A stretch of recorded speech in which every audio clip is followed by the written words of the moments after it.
Good evening to all of you and welcome to all of you in OCIS PCS channel. कैसे हैं आप लोग? Hope so सभी अच्छे होंगे, पढ़ाई भी बहुत बेहतर चल रही होगी। तो हम लोगों की क्लास जो ये चल रही है वो चल रही है 69th BPSC को लेकर के, और इसमें साइंस की सीरीज चल रही है। तो आज की क्लास में मोस्ट ऑफ द क्वेश्चन जो प्रीवियस ईयर्स में BPSC में क्वेश्चन आए हुए हैं, हम लोग आज उसको फोकस करेंगे। उसका रीज़न ये है कि ये जो क्वेश्चन हमारे प्रीवियस ईयर्स के एग्जाम में आ चुके हैं वो हमारे मिस्टेक नहीं होने चाहिए। जो नए क्वेश्चन आते हैं बनने की संभावना है वो तो एक अलग होगी कि चलो कुछ क्वेश्चन नहीं आ पाया, वो एक अलग बात हो गई, बट जो आ चुके हैं उसको मिस्टेक नहीं करना है। और आप जानते हैं कि एग्जाम में क्या है, क्वेश्चंस की रिपीटेशंस भी होती है। ये जरूरी नहीं है, बट ये भी आपके, आप बोल सकते हैं कि ये भी आपके सिलेबस का ही है कि क्वेश्चन जो है कभी कभी रिपीट कर भी देता है। ओके, तो चलिए देख लेते हैं आज के क्वेश्चंस कौन कौन से हैं साइंस में। फर्स्ट क्वेश्चन है, कौन सा सुमेलित नहीं है, ये आपको बताना है, नहीं पूछा गया है। अलवणीकरण समुद्री जल, प्रतिलोम परासरण पेयजल, विकृतीकरण प्रोटीन, पॉस्चराइजकरण चाय। ओके, यानी इसमें बोला है सुमेलित नहीं है। देख लेते हैं, ठीक है, नहीं बोला गया है तो सबसे पहले नहीं को हम लोग क्या करेंगे, अंडरलाइन कर देते हैं, नहीं पूछा है। अब आते हैं इसके ऑप्शन पे। तो जो पॉस्चराइजेशन दिया गया है, टी का दिया गया है, चाय का दिया गया है, यानी ये सही नहीं है। क्यों सही नहीं है? क्योंकि पॉस्चराइजेशन दूध का किया जाता है। कैसे? दूध को अधिक टाइम तक जब उसका भंडारण करना हो, स्टोरेज करके रखना हो, तो उसका क्या किया जाता है, पॉस्चराइजेशन किया जाता है। यानी उससे क्या होता है कि जो इस पॉस्चराइजेशन, दूध की जो भंडारण की क्षमता होती है वो बढ़ जाती है, क्योंकि उसके जीवाणु जो होते हैं, जो रोगजनक जीवाणु होते हैं वो नष्ट हो जाते हैं। तो यहाँ पर क्या हो जाएगा, दूध हो जाएगा। ओके, दूध हो जाएगा। क्लियर? और इस प्रक्रिया की खोज किसने की थी? ये जो प्रक्रिया है पॉस्चराइजेशन की, इसकी खोज की थी फ्रांसीसी वैज्ञानिक लुई पास्चर ने। किसने किया था इस प्रक्रिया का खोज? लुई पास्चर ने। ओके, लुई पास्चर, यह एक फ्रांसीसी वैज्ञानिक है, लुई पास्चर। ओके, फ्रांसीसी वैज्ञानिक। क्लियर? चलिए नेक्स्ट क्वेश्चन पे आते हैं। यानी इसका राइट आंसर क्या हो जाएगा? इसका सुमेलित नहीं है वो डी होगा। ओके, डी होगा, डी होगा। क्लियर? चलिए नेक्स्ट पे आते हैं। नेक्स्ट क्या है, मायोग्लोबिन में कौन सी धातु होती है? मायोग्लोबिन में तांबा, चांदी, सोना, लोहा, एंड ये ऑप्शन दिया गया है। तो इसका राइट आंसर क्या हो जाएगा? मायोग्लोबिन में क्या होता है? लोहा होता है। ठीक है, एक्चुअली मायोग्लोबिन जो है क्या है, ये जितने भी आपके जो कशेरुकी प्राणी होते हैं, ओके, उनके क्या होते हैं, उनके कशेरुकी प्राणी की जो पेशीय उत्तक होते हैं ना, जो पेशीय उत्तक होते हैं, पेशीय उत्तकों में, पेशीय जो उत्तक होते हैं, उत्तक टिश्यूज बोल सकते हैं, उसमें पाया जाने वाला एक प्रोटीन होता है। उत्तकों में पाया जाने वाला क्या होता है? कशेरुकी प्राणियों का। किसका?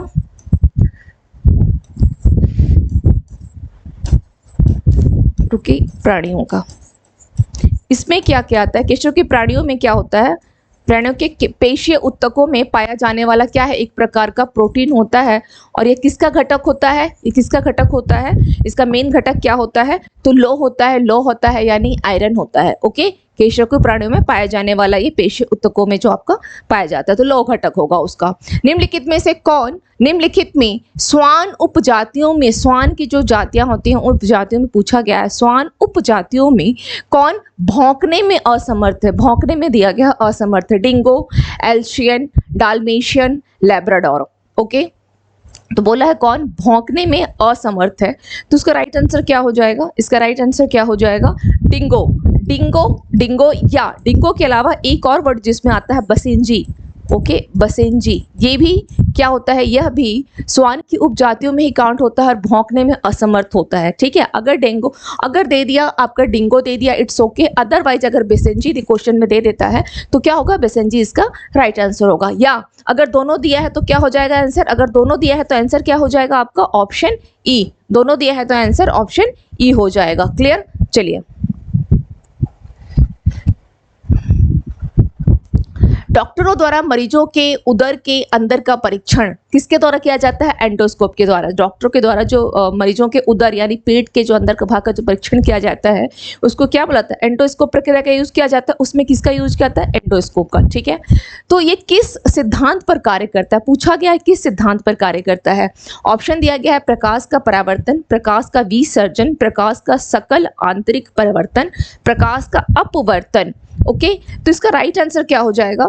देखिए, बोला गया है कि पेट के अंदर का, इसको अपना रटने की कोशिश मत कीजिएगा। ठीक है, कि परावर्तन आंतरिक परावर्तन क्या होगा, इसको रटना नहीं, इसको समझना कैसे है कि डॉक्टर जब क्या करेगा, पेट के पूरे अंदर के जब परीक्षण करेगा तो वो क्या करेगा, पूरे अंदर तक के भागों को देख के परीक्षण कर रहा है। दैट मीन्स थोड़ा सा बस ऐसे ही क्वेश्चन को थोड़ा सा समझने की कोशिश कीजिएगा कि एंडोस्कोप में क्या करेगा, पेट के अंदर की पूरी की वो जांच करता है ना, यानी उसको हम क्या किस में लाएंगे कि आंतरिक परिवर्तन, पूरे अंदर के भाग को जो जांच कर रहा है उसको हम आंतरिक परिवर्तन क्या बोलेंगे, उसको हम आंतरिक परावर्तन के इसमें तो काउंट किया जाएगा। ठीक है, तो क्या होगा, प्रकाश का शकल आंतरिक परिवर्तन। तो किस सिद्धांत पर एंडोस्कोप किस पे काम करेगा, आंतरिक परावर्तन पे, यानी प्रकाश का आंतरिक परावर्तन पर यह कार्य करता है एंडोस्कोप। ओके, चलिए कुछ क्वेश्चन ऐसे होते हैं जिसको रटने की आवश्यकता नहीं है, बस ऐसे इसको सिंपली देखते हुए चले। ओके, मानव शरीर की आंतरिक संरचना के अवलोकन के लिए, मानव का जो शरीर है उसके आंतरिक संरचना के अवलोकन के लिए, यानी पूरी बॉडी की बात कर रहा है, प्रयोग में आने वाली परिकलित टोमोग्राफी, ओके, टोमोग्राफी, परिकलित टोमोग्राफी, या इसको आप बोल सकते हैं कंप्यूटर टोमोग्राफी है, इंग्लिश में भी दिया हुआ है जब इंग्लिश के जो साइंस का क्वेश्चन है उसको हमेशा इंग्लिश में जरूर पढ़ लिया करें, ठीक है, क्योंकि कुछ कुछ वर्ड्स इसके ऐसे होते हैं जो समझना मुश्किल होता है। ओके, तो क्या होगा, कंप्यूटर टोमोग्राफी, क्लियर, या इसको आप बोल सकते हैं सीटी स्कैन भी, या CT scan, okay, CT scan. चलिए, के लिए निम्नलिखित में से कौन सी प्रयोग में लाई जाती, किसका प्रयोग किया जाता है, उसकी पूरी बॉडी का आंतरिक संरचना का अगर अवलोकन करना हो तो क्या होता है, आपके पास दिया गया ऑप्शन है एक्स किरण, ध्वनि तरंग, चुंबकीय अनुनाद, विकिरण समस्थानिक, रेडियो आइसोटोप्स, उपरोक्त में से कोई नहीं या एक से अधिक। आपको ऐसी इन जनरल बताइए, ऐसा नहीं है कि आप लोग कभी भी कोई बीमार ना हुए हैं या कभी हॉस्पिटल नहीं गए हैं या कभी कोई चेकअप नहीं कर, इन जनरल बताइए कि आप में से कौन सा ऐसा एक इस वर्ड में ऐसा कौन सा लग रहा है सुना हुआ जो आपको जनरली एक बोल सकते हैं कि हम लोग उस वर्ड को इन हॉस्पिटल में ही हम लोग इस वर्ड को यूज़ करते हैं, एक मानव स्वास्थ्य के दृष्टिकोण से उस वर्ड को यूज़ किया जाता है, कौन सा वर्ड लग रहा है इसमें से। एक सिंपल सा है, बहुत सिंपल सा, क्वेश्चन ऐसा टफ नहीं है, ऐसा लग रहा है देख करके बहुत सिंपल है। तो इसमें क्या होगा, एक्सरे हो जाएगा, एक्स किरण एक्सरे हो जाएगा। आप जाते हैं हॉस्पिटल तो होता है ना, डॉक्टर ने एक्सरे लिख करके दे दिया है कि इसका एक्सरे करवाना पड़ेगा, है ना, एक्सरे करवाना पड़ेगा। हम लोग ये तो नहीं बोलते कि साउंड वेव को भी करवा, कभी सुना है साउंड वेव करवाना या मैग्नेटिक रेजोनेंस, कभी सुना, नहीं सुनते हम लोग। जनरली क्या वर्ड आता है, तो मानव शरीर की आंतरिक संरचना के अवलोकन के लिए प्रयोग में आने वाली परिकल्पित, या इसे आप बोल सकते हैं कंप्यूटर टोमोग्राफी, किसके लिए हो जाता है ये, एक्सरेज, ओके, एक्सरेज। तो राइट आंसर क्या होगा, एक्सरेज होगा, क्लियर। तो कुछ कुछ टर्म्स को इस तरह से ध्यान रखिएगा। भारत सरकार द्वारा प्रारंभ किया गया मिशन इंद्रधनुष कार्यक्रम जो है संबंधित है किससे है, बच्चों की शिक्षा से, सामाजिक उत्थान से, बच्चों के टीकाकरण से, इनमें से कोई नहीं। ओके, तो इसका राइट आंसर क्या हो जाएगा, इसका राइट आंसर क्या हो जाएगा, बच्चों की इंद्रधनुष, मिशन इंद्रधनुष। एक्चुअली इसको लॉन्च कब किया गया था, 25 दिसंबर 2014 में इस मिशन इंद्रधनुष को लॉन्च किया गया था। मिशन इंद्रधनुष को कब, 25 दिसंबर 2014 में इसको लॉन्च किया गया था। इस कार्यक्रम की शुरुआत की गई थी। इसका संबंध किससे है, बच्चों के टीकाकरण से। ओके, कोलेस्ट्रॉल है, कोलेस्ट्रॉल क्या होता है, कोलेस्ट्रॉल का मतलब क्या होता है, इसकी बॉडी में बहुत ज़्यादा कोलेस्ट्रॉल है। ओके, मैंने बस हिंट दे दिया है, आंसर आप खुद बता देंगे। पर्णहरित का प्रकार, क्लोरोफॉर्म का एक यौगिक, जंतु वसा में उपस्थित वसीय अल्कोहल, क्रोमियम लवण। ओके, अब इंग्लिश वाला देख लेते हैं। Type of follows A compound of chloroform fatty alcohol present in animal fats, chromium salts. तो इसका आंसर क्या होगा, मैंने बहुत हद तक आपको इसका आंसर जो है बता दिया है। इसका कोलेस्ट्रॉल का संबंध किससे होता है, कोलेस्ट्रॉल का संबंध फैट से होता है। लोग बोलते हैं कि इसके बॉडी में बहुत ज्यादा कोलेस्ट्रॉल है, फैट है, वसा है। ओके, तो इसका राइट आंसर क्या हो जाएगा, सी। राइट आंसर इसका क्या हो जाएगा, सी, और सी हो जाएगा। ओके, कोलेस्ट्रॉल यानी C27। इसका फॉर्मूला भी थोड़ा ध्यान रख लीजिए, C27H46O। ओके, C27H46O, C27H46O लिखा गया है। क्लियर दिख रहा है ना, C27H46O। ओके, चलिए, तो क्या होगा, fatty alcohol present in animal fats. संबंधी से इस क्वेश्चन को केवल क्या किया, घुमा के थोड़ा सा दे दिया है ताकि समझना मुश्किल हो जाए कि, लेकिन हम लोगों को केवल एक वर्ड से समझ में क्या आ गया, फैटी जो है वो कोलेस्ट्रॉल से संबंध है ना, तो फैटी अल्कोहल। क्लियर, चलिए नेक्स्ट क्वेश्चन पे चलते हैं। नेक्स्ट क्वेश्चन क्या दिया गया है, संवहन के द्वारा उष्मा का हस्तांतरण हो सकता है, transfer of heat can take place by convection. Okay, तो कन्वेक्शन में हमेशा ध्यान रखिएगा होता क्या है कि किसमें, हाँ यहाँ तो क्वेश्चन पूछ लिया है, पहले क्वेश्चन बता देती हूँ उसके बाद इसका हिंट भी दे दूंगी कि क्या होगा। संवहन के द्वारा उष्मा का हस्तांतरण कैसे होता है, ठोस एवं द्रव्य में होता है। कन्वेक्शन में क्या होता है, ठोस एवं द्रव्य में, ठोस एवं निर्वात में, गैस एवं द्रव्य में, निर्वात एवं गैस में। तो इसका राइट आंसर क्या हो जाएगा, संवहन जो होता है, जो कन्वेक्शन होता है वो हमेशा क्या होता है, लिक्विड में होता है एंड गैस फॉर्म में होता है, लिक्विड एंड गैस फॉर्म में होता है। ठीक है, लिक्विड एंड गैस फॉर्म में, ये ध्यान रखना है। एक तरह का फैक्ट ही है, ये फैक्ट ही है, जो कन्वेक्शन होता है वो किस में होता है, केवल गैस एंड लिक्विड में, केवल गैस एंड लिक्विड में होता है। ओके, केवल गैस एंड लिक्विड में। इसके साथ जैसे आप सपोज, इसमें क्या होता है ना, जो मॉलिक्यूल्स होते हैं ना वो बहुत जल्दी जल्दी ट्रांसफर होते हैं। जैसे आपने पतीली पे गैस पे कुछ उड़ाया पतीली में करके, तो उसमें पानी रखा हुआ है, तो कौन सा विधि वहाँ काम करता है, वहाँ पे कन्वेक्शन ही काम करने लगता है। ओके, चलिए नेक्स्ट देख लेते हैं। भाप से हाथ अधिक जलता है, भाप से, रोटी का अगर भाप से हाथ लग जाए, हाथ में लग जाए तो भाप से क्या होता है, हाथ अधिक जलता है। ओके, अपेक्षाकृत उबलते जल से, अपेक्षाकृत कंपेरेटिवली विथ क्या होगा, जो आपका स्टीम वाटर। ओके, तो इसका राइट आंसर क्या हो जाएगा, दिया गया है ऑप्शन, भाप में गुप्त उष्मा होती है, भाप शरीर के भीतर घुस जाता है, भाप में अधिक मारक क्षमता है, भाप हल्का होता है। इसका राइट आंसर क्या होगा, भाप से अधिक क्या होता है, हाथ जो है अधिक जलता है। तो इसको ये सोच के रखना है कि उसमें जो होता है वो होता क्या है कि उसमें गुप्त उष्मा होती है, छुपी हुई हीट होती है। ओके, उसमें हीट जो है छुप करके रहता है, जिसके कारण क्या होता है, हाथ अधिक जलता है अपेक्षाकृत उबलते जल से। और जो जल होता है, उबलता हुआ जल, वो क्या होता है, खुले में रहता है। तो गुप्त उष्मा जो हम कहते हैं, जिसको कि एक साइलेंट हीट बोल सकते हैं। ठीक है, latent heat. Okay, latent heat. तो इसका राइट आंसर क्या हो जाएगा, ए। ओके, ए हो जाएगा। भाप में गुप्त उष्मा होती है, इसलिए भाप से हाथ अधिक जलता है। ओके, चलिए नेक्स्ट क्या आएगा। नेक्स्ट क्वेश्चन है, 50 डिग्री सेल्सियस का मान फारेनहाइट स्केल में अधिक है। 50 डिग्री सेल्सियस का मान फारेनहाइट स्केल में 104 डिग्री, 120 डिग्री, 100 डिग्री, 75 डिग्री। तो इसका राइट आंसर क्या हो जाएगा, कितना है, स्केल में कितना हो जाएगा, इसका हमें क्या करना होगा, निकालना होगा। देख लेते हैं कैसे निकलेगा। इसके लिए ना, जब 50 डिग्री सेल्सियस दे रखा है, मान को दिया है फारेनहाइट स्केल में, ओके, पूछा है, इसको निकालने का तरीका क्या है, इसके लिए एक फार्मूला आता है, और फार्मूला क्या है, F इक्वल्स टू, फारेनहाइट में दिया है 9/5, okay, C 9/5 C plus 32। Okay, अब यहाँ पर 9/5 एंड C क्या हो जाएगा, 50 डिग्री दिया हुआ है, 50 डिग्री है टेम्परेचर, प्लस 32 इक्वल्स टू कितना हो जाएगा, 450/5 plus 32।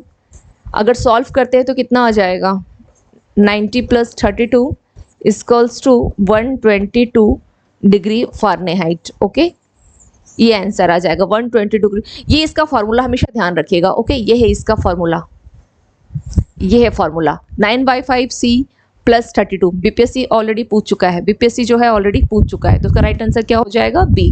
B is your right answer, B. Okay, चलिए नेक्स्ट क्वेश्चन पे आते हैं। ठंडे देशों में पारा के स्थान पर, जो ठंडा देश होता है वहाँ पर पारा के स्थान पर अल्कोहल को क्या किया जाता है, तापमापी द्रव्य के रूप में वरीयता दी जाती है। अल्कोहल को क्यों किया जाता है ऐसा, अल्कोहल का द्रव्यांक निम्नतर होता है, अल्कोहल उष्मा को बेहतर संचालक होता है, अल्कोहल पारा से अधिक सस्ता होता है, अल्कोहल का विश्व उत्पादन पारा से अधिक होता है। तो इसका राइट आंसर क्या हो जाएगा, एक्चुअली होता क्या है इसका राइट आंसर क्या होगा, ऑप्शन ए होगा। क्यों होगा ऑप्शन ए, देखिए इसमें ऑप्शन ए में क्या बोला है कि अल्कोहल का जो द्रवांक है, यानी जो मेल्टिंग पॉइंट है, वो क्या होता है, निम्नतर होता है, यानी लो होता है। तो यहाँ पे ध्यान रखिएगा, इस जगह ध्यान रखिएगा, इस क्वेश्चन में ये जो मेल्टिंग पॉइंट आप देख रहे हैं, ये मेल्टिंग पॉइंट लो है, इसका फ्रीजिंग पॉइंट जो होता है, ओके, फ्रीजिंग पॉइंट वो भी क्या होता है, लो होता है, वो भी लो होता है। ठीक है, जिससे क्या होता है कि शून्य से नीचे भी टेम्परेचर क्या होता है, वो शून्य से नीचे टेम्परेचर, शून्य से अगर डाउन भी रहे टेम्परेचर, तो वो बर्फ नहीं बनता है। ओके, वो क्या होता है, मतलब शून्य से काफ़ी कम रहे टेम्परेचर, बहुत डाउन रहता है तो भी क्या होता है, बर्फ नहीं बन जाता है, वो कम तापमान पर भी क्या होता है, या लिक्विड फॉर्म में ही रहता है, लिक्विड फॉर्म में ही रहता है। ओके, इसलिए बोला जाता है कि पारा के स्थान पर अल्कोहल को तापमापी द्रव्य के रूप में वरीयता दी जाती है। क्योंकि ठंडे देश में क्या होगा, ठंडे देश में क्या होगा, आइस जम जाएगी, बर्फ हो जाएगा, लेकिन वहां पर क्या है कि इसकी जो मेल्टिंग पॉइंट है वो भी डाउन है एंड इसकी फ्रीजिंग पॉइंट जो है वो भी डाउन होती है, फ्रीजिंग पॉइंट भी डाउन है, और इसलिए क्या होता है शून्य से भी काफी कम तापमान पर क्या होता है लिक्विड फॉर्म में ही रहता है। क्लियर? चलिए नेक्स्ट क्वेश्चन पे आते हैं। नेक्स्ट क्वेश्चन क्या है? थर्मोस्टेट का प्रयोजन क्या है? थर्मोस्टेट मैं इसके बारे में बता चुकी थी, है ना, हम लोग डिस्कस कर चुके थे। अब डिपेंड करता है कि आप लोगों ने रिवीजन आप लोग कर रहे हैं कि नहीं कर रहे। एवरी डे मैं क्लास में बोलती हूँ कि आप लोग एज मच एज रिवीजन किया करें। इसका कोई मतलब नहीं है कि नया पढ़े, लेकिन रिवीजन जरूर करें, ये जरूर मतलब की बात है। ओके, तो थर्मोस्टेट का प्रयोजन क्या है? तापमान को नापना, तापमान को बढ़ाना, तापमान को स्थिर रखना, ताप को विद्युत में बदलना। तो तापमान को क्या करता है? स्थिर रखता है, यानी अपने अकॉर्डिंग ये तापमान को लेकर चलता है। जैसे ही थर्मोस्टेट का अगर बोला जाए कि यूज किस में है, तो रेफ्रिजरेटर में किया जाता है, या आपके घर में टोस्टर होगा उसमें किया जाता है, ओवन में किया जाता है। ओके, तो ये क्या करता है? तापमान को क्या करता है? तापमान को क्या करता है? अपने अकॉर्डिंग स्थिर करके रखता है। सी इसका राइट आंसर हो जाएगा, सी। ओके, सी।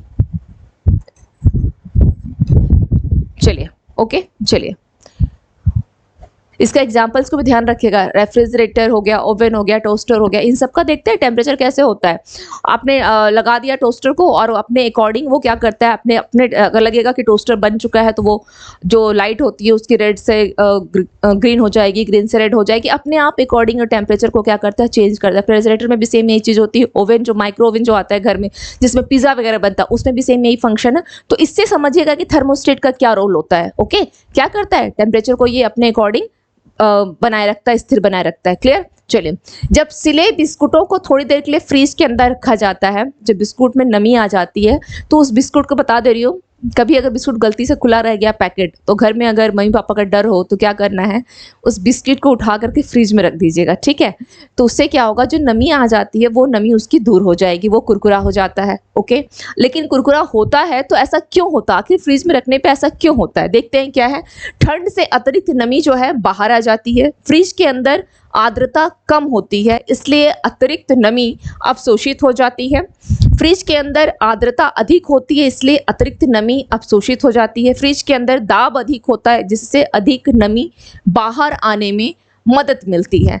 तो इस क्वेश्चन का अपने अकॉर्डिंग थोड़ा सोचिए कि इसका एक लॉजिक्स लगाइए, जो कि साइंस का लॉजिक लगे, बस ऐसे अमूमन सोचिए कि इसका राइट आंसर क्या हो सकता है। कि ठंड से अतिरिक्त नमी बाहर आ जाती है, ये ऑप्शन हो सकता है? बिल्कुल नहीं होगा। ठंड से अतिरिक्त नमी तो तब आएगी जब हमारा क्या होगा, फ्रिज के अंदर क्या बहुत ज़्यादा मतलब बोल सकते हैं आर्द्रता होती है। सवाल ये आता है कि सेकंड ऑप्शन क्या दिया गया है कि फ्रिज के अंदर आर्द्रता कम होती है, इसलिए अतिरिक्त नमी जो है वो क्या होती है, अवशोषित हो जाती है। तो क्या फ्रिज के अंदर आर्द्रता कम होती है? फ्रिज के अंदर आर्द्रता कम होती है, सब यूज करते हैं फ्रिज को, बट ऑब्वियस ये बात है फ्रिज के अंदर क्या होती है, आर्द्रता कम होती है। तो इसका राइट आंसर क्या हो जाएगा? जब आर्द्रता कम होगी, आर्द्रता कम होती है तो अतिरिक्त जो नमी है वो क्या होती है, अवशोषित हो जाती है, और बिस्किट क्या होता है, कुरकुरा हो जाता है। आप लोग देखेंगे अमूमन जब बारिश का, जैसे अभी के सीजन, बारिश का सीजन है, तो अगर आपके जो वॉशरूम में वेंटिलेशन अगर बहुत सही नहीं है, और सोप वगैरह जो रखते हैं, सोप केस में सोप रखते हैं, तो उसका भी एग्जांपल आप देखेंगे कि वो क्या होता है, ऑलमोस्ट टाइम जैसे आप वॉशरूम से निकले हो, नहा वहा करके, ठीक है, तो सोप जो होता है, सोप केस में गीला रह जाता है ना, गीला रहता है। उसका रीजन क्या है? क्योंकि वो क्या होता है, नमी के कारण, नमी जो वहाँ जो होती है, आर्द्रता अधिक होती है। इस मौसम में जो ये अब देख रहे हैं, अभी जो बारिश का सीजन है, इसमें क्या होता है, आर्द्रता बहुत अधिक होती है। तो आर्द्रता होगी तो वो सूख नहीं पाता है, साबुन जो सूख नहीं पाता, तो वो ऐसे ही क्या होता है, हमेशा वो क्या होगा, बस पानियों में जब भी देखो तो चिपचिपा सा, गला गला सा लगता है ना। तो वो सब का रीजन क्या है, उन सब का रीजन क्या है? क्योंकि इस मौसम में क्या होती है, आर्द्रता बहुत अधिक होती है। कूलर काम नहीं करता है, हो सकता है आगे कुछ ऐसा क्वेश्चन आ जाए, है ना। कूलर क्या करता है, आर्द्रता को नहीं खींचता है, ये काम नहीं करता है।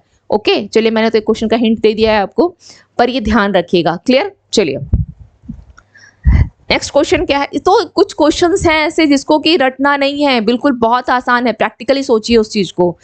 निम्न में से कौन सा कथन सही नहीं है? सही नहीं है ये पूछा है, तो सबसे पहले हमारा काम क्या है, जो सही नहीं है उसको अंडरलाइन करना। एसी और एयर कूलर दोनों तापक्रम को नियंत्रित करते हैं, टेम्परेचर को दोनों कंट्रोल करते हैं, ठीक है। एसी और एयर कूलर दोनों आर्द्रता को नियंत्रित करते हैं, देख लेते हैं सही है कि नहीं। थर्ड है एसी आर्द्रता नियंत्रित करता है परंतु एयर कूलर आर्द्रता नियंत्रित नहीं करता है। ओके, तो पूछा है इसमें कौन सा सही नहीं है। लास्ट ऑप्शन है दोनों वायु की गति नियंत्रित करते हैं। तो डी का तो खैर कोई यहाँ मतलब ही नहीं है कि वायु की गति को नियंत्रित करना, ये तो कोई मतलब का ही नहीं है। अब हम लोग आते हैं इसके ऑप्शन पे। बोला है सही नहीं है कौन सा, तो सही कौन सा नहीं है? एसी और एयर कूलर दोनों आर्द्रता नियंत्रित करते हैं, यह सही नहीं है। क्यों? क्योंकि एसी क्या करता है, यहाँ थर्ड ऑप्शन पे देखिए, एसी आर्द्रता नियंत्रित करता है परंतु एयर कूलर आर्द्रता नियंत्रित नहीं करता है। ओके, तो इसका राइट आंसर क्या हो जाएगा? इसका राइट आंसर क्या होगा? बी। ओके, चलिए। गर्म मौसम में पंखा चलने से आराम महसूस होता है। क्यों?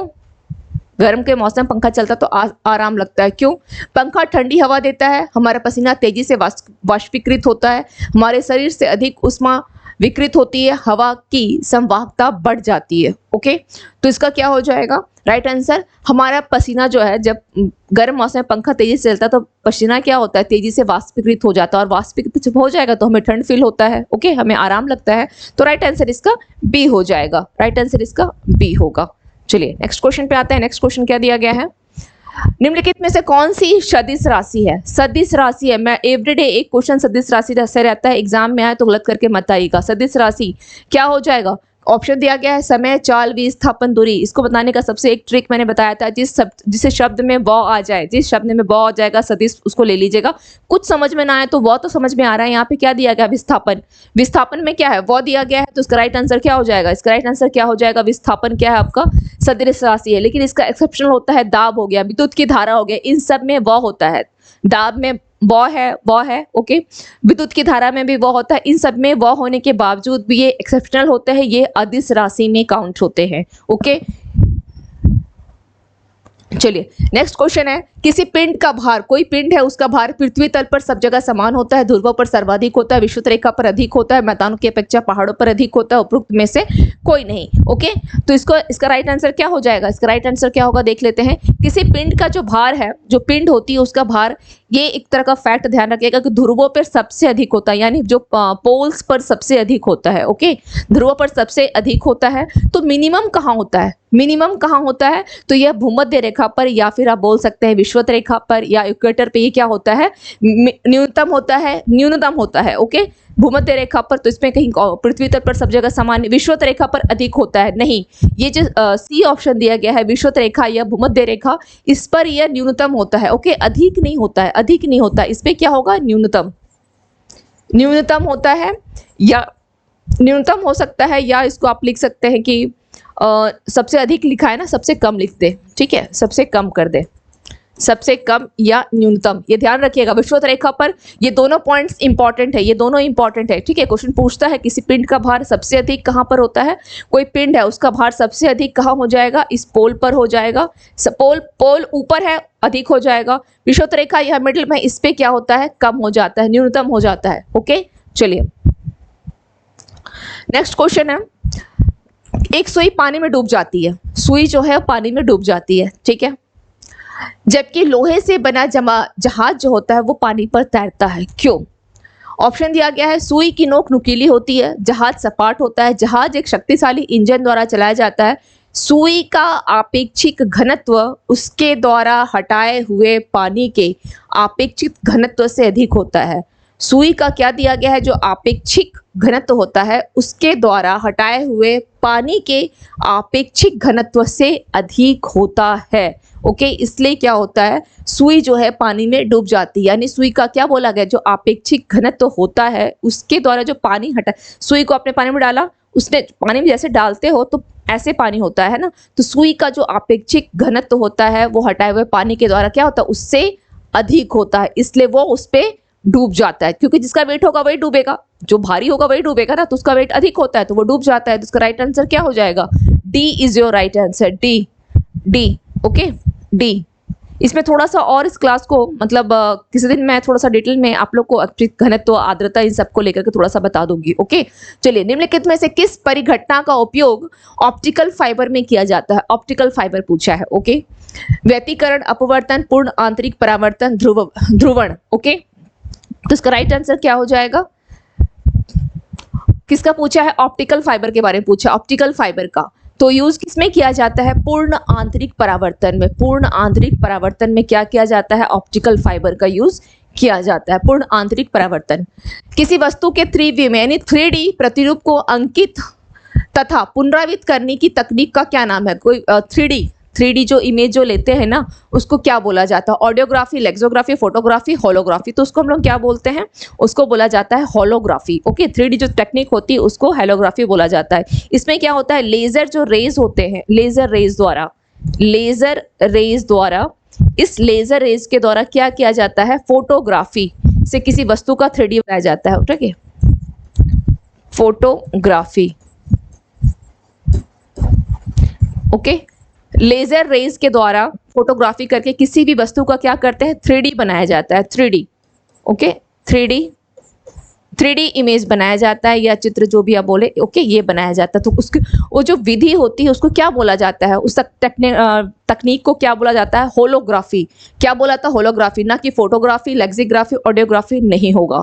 होलोग्राफी 3D यूज होता है लेजर रेज के द्वारा। ओके, चलिए नेक्स्ट क्वेश्चन है, निम्नलिखित प्राकृतिक तथ्यों पर विचार कीजिए। प्राकृतिक तथ्यों पर, किस तथ्य के कारण मरीचिका बनती है? ओके, क्या दिया है? मरीचिका बनती है।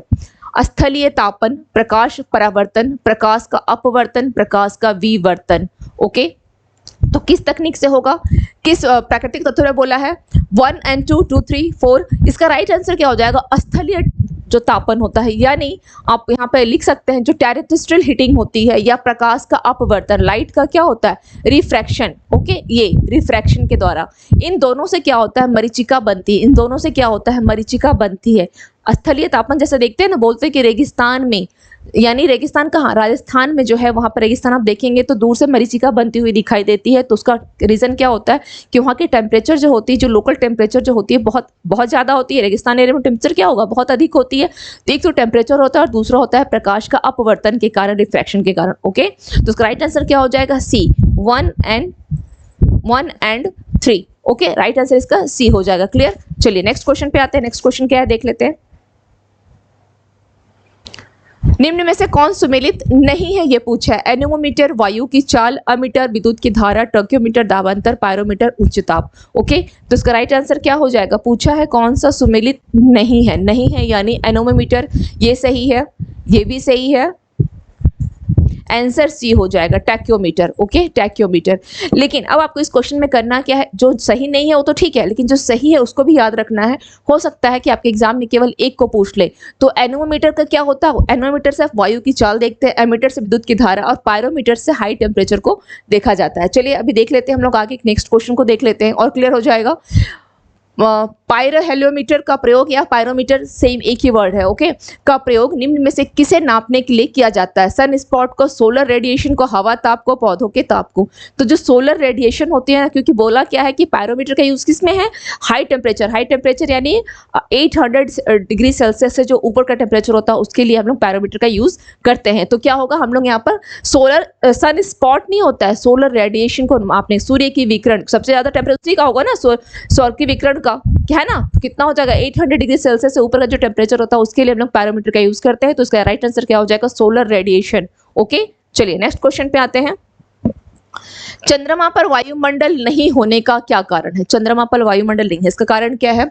या पृथ्वी के निकट है, या सूर्य से प्रकाश प्राप्त करता है, या पृथ्वी की परिक्रमा करता है। इस पर गैस अणुओं का पलायन वेग उनके वर्ग माध्य मूल वेग से कम होता है। तो इसका राइट आंसर क्या हो जाएगा? डी। ओके, डी होगा, डी होगा। एक्चुअली चंद्रमा पर जो बोला गया है कि अणुओं का पलायन वेग, ओके, तो यहाँ पर ध्यान दीजिएगा, जो चंद्रमा पर जो पलायन वेग होता है, चंद्रमा का अगर पूछ लिया जाए चंद्रमा पर पलायन वेग, ये जो दिया है कितना है? 2.4 किलोमीटर पर सेकेंड, 2.4 किलोमीटर पर सेकेंड। ओके, 2.4 किलोमीटर किसका है? ये चंद्रमा पर, ये किसका है? चंद्रमा पर ये पलायन वेग है। चंद्रमा पर पलायन वेग 2.4 किलोमीटर पर सेकेंड। लेकिन अगर बात की जाए धरती पर पलायन वेग कितना है? धरती पर या पृथ्वी का पलायन वेग पूछ लिया जाए तो कितना हो जाएगा? कितना है जिसके ऊपर पलायन वेग, यानी इसको बोल सकते हैं स्केप वेलोसिटी, इसको बोला जाता है। ठीक है, 11.2 किलोमीटर पर सेकंड। यानी क्या होता है, इससे अगर ऊपर वस्तु चली जाए तो वापस लौट पलायन कर जाना, भाग जाना, भाग गया। इसके ऊपर अगर वस्तु गई तो भाग गया, वापस नहीं आएगा। पलायन का मतलब यही होता है। तो कितना है, इसकी जो लिमिट है कितनी है, 11.2 किलोमीटर। इससे ऊपर वस्तु गया तो भाग गया, वापस नहीं आएगा। क्लियर, पलायन वेग ये हो गया। तो इस पर क्या होता है, बोला गया है कि चंद्रमा पर वायुमंडल नहीं होने का कारण क्या है, इस पर जो गैस अणु है, जो मॉलिक्यूल्स होते हैं, उनका जो पलायन वेग है उनके वर्ग माध्य मूल वेग से कम होता है। उनका वर्ग जो होता है माध्य मूल वेग से कम होता है। ओके, मॉलिक्यूल्स का जो पलायन वेग होता है।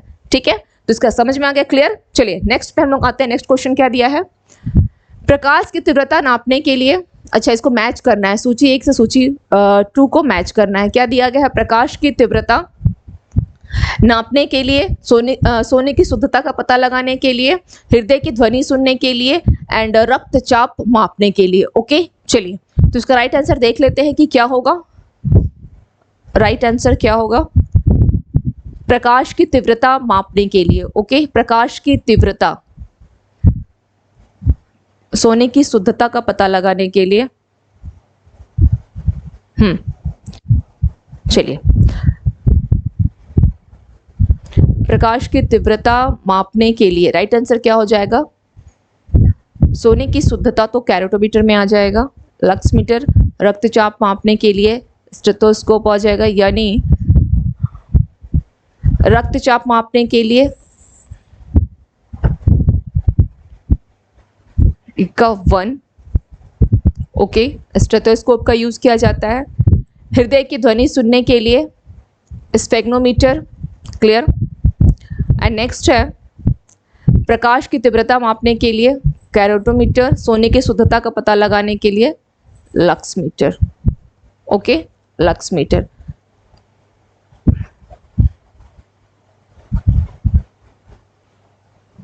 लक्स मीटर 3, ए का 3 हो जाएगा, ए का 3। ओके, बी का 4 हो जाएगा, स्फेग्नोमीटर रक्तचाप मापने के लिए, बी का 4।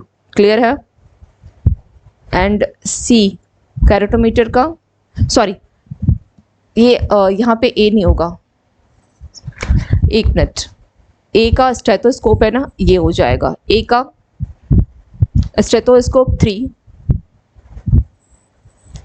हृदय की ध्वनि सुनने के लिए स्टेथोस्कोप का ए का 3 होगा। ओके, ए है, स्टेथोस्कोप 3 हो जाएगा, ए का 3। स्फेग्नोमीटर दिया गया है बी, यानी ये हो जाएगा रक्तचाप मापने के लिए, एंड सी कैरोटोमीटर का यूज होता है आपका सोने की शुद्धता को मापने के लिए, कैरोटोमीटर सी का 2, एंड अगर डी लक्स मीटर देखा जाए तो क्या हो जाएगा, प्रकाश की तीव्रता मापने के लिए। ओके, प्रकाश की तीव्रता मापने के लिए। क्लियर, चलिए तो इसका राइट आंसर क्या हो जाएगा, इसका राइट आंसर क्या हो जाएगा, A3, A3 ऑप्शन देख लेते हैं, A3। Okay, B4, B4, C2 and D1। तो इसका राइट आंसर क्या हो जाएगा, C, C इसका राइट आंसर हो जाएगा। ओके, 3, 4, 2, 1। क्लियर, चलिए नेक्स्ट क्वेश्चन पे आते हैं। तो ये हो गई हम लोगों की आज की 25 क्वेश्चन के सेट हम लोगों ने कंप्लीट कर लिए। कितने, 25 क्वेश्चन के जो सेट है हम लोगों ने आज वो कंप्लीट कर लिए। अगर इस टॉपिक सेगमेंट कोई डाउट होगा तो आप लोग डेफिनेटली पूछ लीजिए, कोई सुझाव भी होगा जरूर दें, एंड कमेंट्स जरूर करें आप लोग क्लास में, थोड़ा सा उससे हमें भी एक आइडिया मिलता है कि इसमें और क्या चेंजिंग चाहिए या एक्सप्लेनेशन अधिक से अधिक चाहिए।